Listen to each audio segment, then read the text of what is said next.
বস তোমরা যদি একটা মস্তির ছবি দেখতে চাও, যে ছবিটা থ্রু আউট তোমাকে এন্টারটেন করবে, তাহলে এই ছবিটা তোমরা দেখো। ছবির মধ্যে লাকি ভাস্কর, ফার্জি, স্ক্যাম 1992 এরকম ধরনের একটা ভাইবস রয়েছে। ছবির নাম হচ্ছে কন সিটি। ছবিটা তামিল ছবি, হিন্দি ডাবিং এর সাথে নেটফ্লিক্সে এসছে।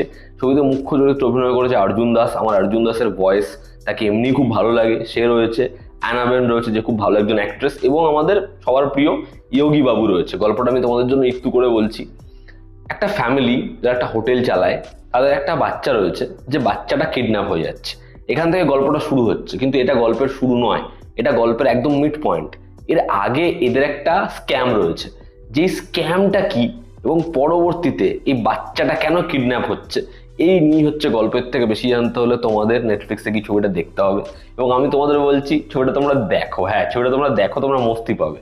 ছবির ভালো দিক খারাপ দিক দেখো। এই ছবিটার থেকে তুমি বিশাল এক্সপেকটেশন রেখো না যে এই টুইস্ট পাবে ওই টুইস্ট পাবে। তুমি খালি মজায় মজায় ছবিটা দেখতে বসো, ছবিটা কিন্তু তোমার ভালো লাগবে। প্রথম পজিটিভ দিক হচ্ছে এই ছবির গল্প, স্ক্রিন প্লে একদম to the point, non linear ওয়েতে গল্পটা গেছে। যেভাবে মজাটা দিয়েছে তোমাকে সেটাই মেন, এবং গল্পটার মধ্যে কিছু না কিছু হচ্ছে। ফার্স্ট হাফে এই যে স্ক্যামটাও করেছে, এবং সেকেন্ড হাফে যখন একের পর এক মোচড়গুলো আসে, মজা লাগবে।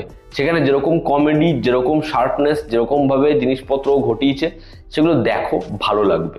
সেকেন্ড হচ্ছে এখানে পারফর্মাররা ভালো কাজ করেছে।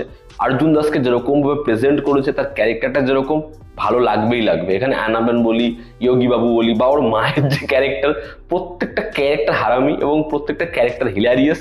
এদের মধ্যে যেরকম টিউনিং, যেরকম ধরনের কমেডি, সেটা ওয়ার্ক করে। পরবর্তী পজিটিভ দিক হচ্ছে এই ছবির মেকিং, সেটা খুব স্টাইলিশ। ছবিটার মধ্যে যেরকম বোল্টের ব্যবহার করা হয়েছে, যেরকম ভাবে ক্যারেক্টার প্রত্যেকটা সিগনেচার তৈরি করা হয়েছে, সেটা ভালো লাগে। ব্যাকগ্রাউন্ড স্কোরটা এনার্জেটিক। তো এমন একটা ছবি হয়েছে যে ছবিটা খুব টান টান, মানে এই ছবিটা না এঙ্গেজিং ছবি, যে কারণে ছবিটা ভালো লাগছে।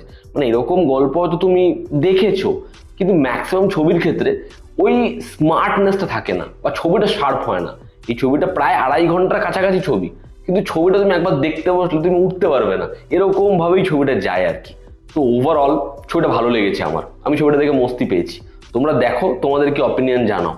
ছবির যদি খারাপ দিক বলি, আমার কাছে ছবিটার জন্য খুব বেশি খারাপ দিক নেই, তার কারণ আমি ছবিটা সম্পর্কে খুব একটা বেশি জানতামই না।